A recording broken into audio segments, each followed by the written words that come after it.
Oke, kita sering banget dengar kata konveksi kan?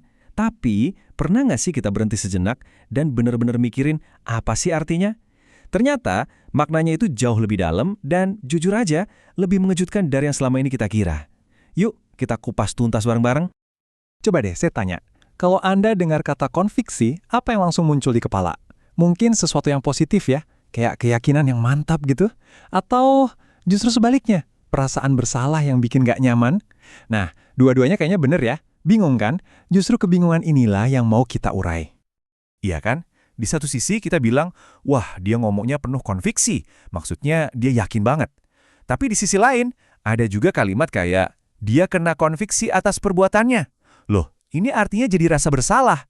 Kok bisa satu kata punya dua arti yang jauh banget bedanya? Bener-bener kayak hitam dan putih. Jadi yang bener yang mana dong? Oke, jadi kita punya 3 kemungkinan nih. 1, keyakinan pribadi yang kuat.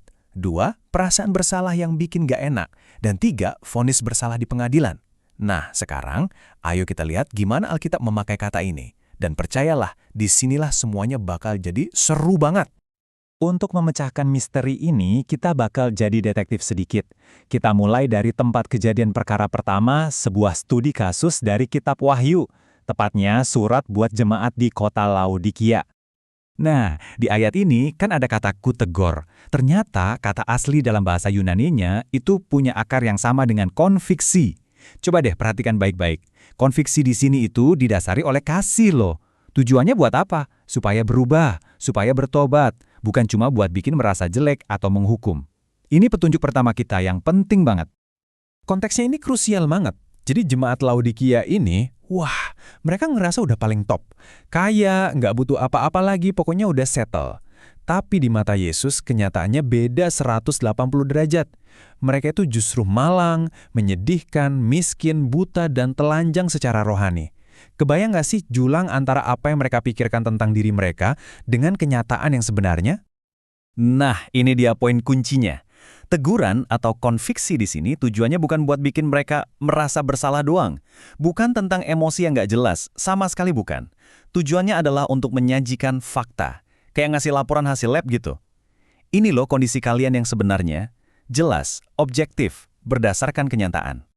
Oke, sekarang kita sampai di bagian paling penting nih, titik baliknya. Kita bakal gali lebih dalam lagi untuk menemukan kata Yunani asli di balik konviksi. Siap-siap ya, karena ini bakal mengubah cara kita memandang segalanya. Dan ini dia, kata aslinya adalah elegko. Coba deh diingat-ingat kata ini, elegko. Ini bukan kata sembarangan loh, ini adalah istilah hukum yang super kuat. Artinya itu bukan sekedar bikin orang ngerasa bersalah, bukan. Artinya adalah mempresentasikan sebuah kasus lengkap dengan bukti-bukti yang gak bisa dibantah untuk membuktikan kalau seseorang itu bersalah. Ini tuh proses pengadilan, bukan sekedar urusan perasaan. Nah, di sini perbedaannya jadi jelas banget kan? Selama ini mungkin kita mikir konviksi itu ya soal perasaan, subjektif, kadang nggak jelas. Tapi Elik Chao, wah ini beda banget. Ini objektif, ini soal fakta, soal bukti. Jadi ini bukan lagi soal perasaan versus perasaan, tapi perasaan versus fakta.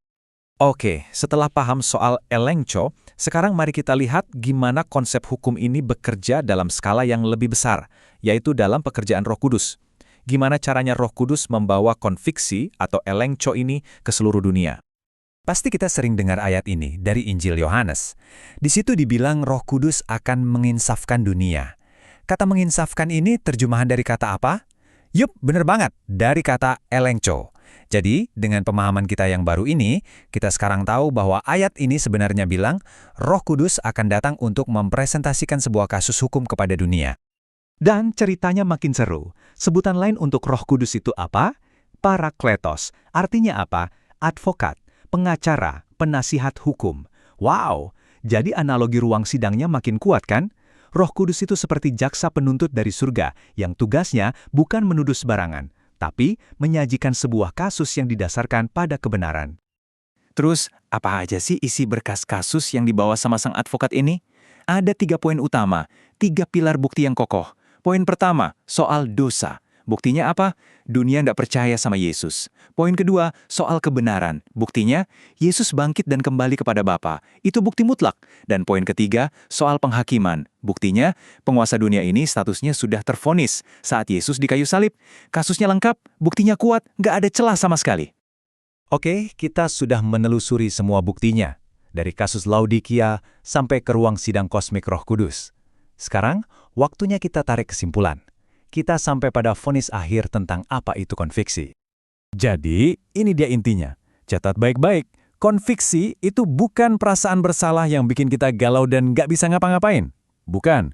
Konviksi itu adalah sebuah kasus yang disajikan di hadapan kita, lengkap dengan fakta dan bukti. Dan sebuah kasus menuntut adanya respons, menuntut sebuah keputusan. Definisi ini ngerangkum semuanya dengan sempurna. Konviksi, sekali lagi ya, dalam makna aslinya itu adalah sebuah proses hukum. Proses membawa fakta-fakta ke pengadilan untuk membuktikan sebuah kasus. Fokusnya ada di bukti yang nggak terbantahkan, bukan pada perasaan kita yang bisa naik turun. Jadi, alurnya jelas banget kan? Pertama, fakta-fakta dipaparkan. Kedua, kesalahan dibuktikan sampai nggak ada keraguan sedikit pun. Ketiga, vonisnya diumumkan. Dan langkah keempat, sekarang giliran kita. Bola ada di tangan kita. Kita harus merespons. Nggak bisa lagi kita cuma diam atau pura-pura nggak tahu, karena kasusnya sudah disajikan dengan sangat-sangat jelas. Dan sampailah kita di pertanyaan terakhir. Pertanyaan yang paling penting, dan ini bukan untuk saya, tapi untuk Anda. Kalau konviksi itu ternyata bukan sekedar perasaan galau, tapi sebuah kasus hukum yang objektif yang disajikan dengan bukti-bukti yang kuat di hadapan Anda, pertanyaannya adalah, apa respon Anda? Apa vonis Anda?